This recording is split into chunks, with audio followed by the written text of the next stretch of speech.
یہ ثابت بن قیس بن شماس ہیں رضی اللہ تعالیٰ عنہ. یہ شہید ہوئے تھے جنگ یمامہ میں. جنگ یمامہ سب سے زیادہ مشکل ترین جنگ تھی. سینہ صدیق اکبر کا دور تھا، 700 قاری شہید ہوئے تھے. جب مسلمان ایسے جیسے شکست کھاتے ہوئے نظر آئے نا تو حضرت شماس اور حضرت حذیفہ دونوں کھڑے. کہا ہم نے نبی کریم کے ساتھ جنگیں کی، ہم نے ایسے نہیں کیا، ہم پیچھے نہیں ہٹے.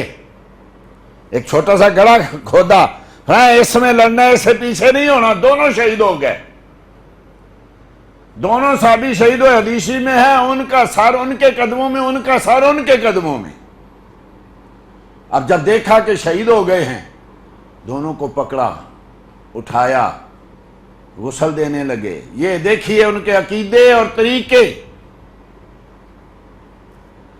پہلے تو دفن ہونے سے پہلے میں نے عرض کیا نا، انہوں نے یعنی شہید ہونے کے بعد انہوں نے وصیت کی کہ میری ایسے ایسے زرہ ہے بڑی قیمتی، وہ فلاں آدمی نے اتاری ہے فلاں جگہ. پچھلی بار میں نے واقعہ بیان کیا، وہ ایک کیا نام ہے، سب سے الگ ایک خیمہ لگا ہوا ہے، لمبی رسی کے ساتھ اس کا گھوڑا بندھا ہوا ہے.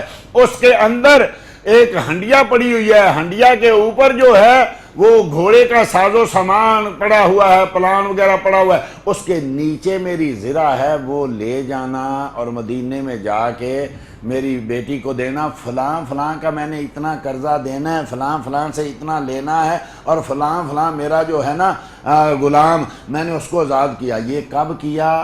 شہید ہونے کے بعد.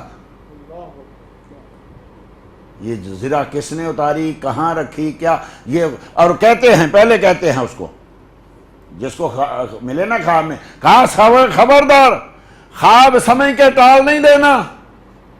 یہ نہیں کہنا خواب خیال ہوتا ہے.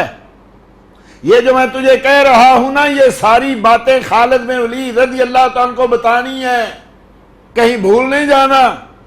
صبح اٹھ کے یہ نہیں کہہ دینا کہ خواب تھی، خیال تھا. یہ ساری حقیقتی باتیں ہیں.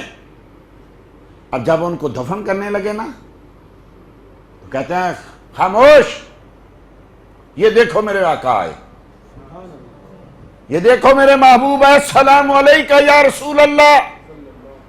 یہ جب قبر میں رکھنے لگے تو کہہ رہے ہیں یہ میرے آقا آئے، السلام علیکہ یا رسول اللہ صلی اللہ علیہ وسلم.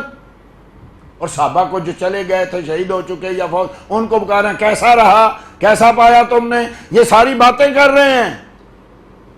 یہ جو آج ہم کہتے ہیں کہ آقا قبروں میں تشریف لاتے ہیں اور لوگ مانتے نہیں ہیں، یہ دیکھیے،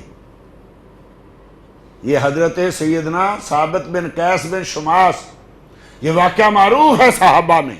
دین کی بات پھیلانا صدقہ جاریہ ہے. ثواب کی نیت سے ویڈیو کو شیئر ضرور کیجیے. جزاک اللہ.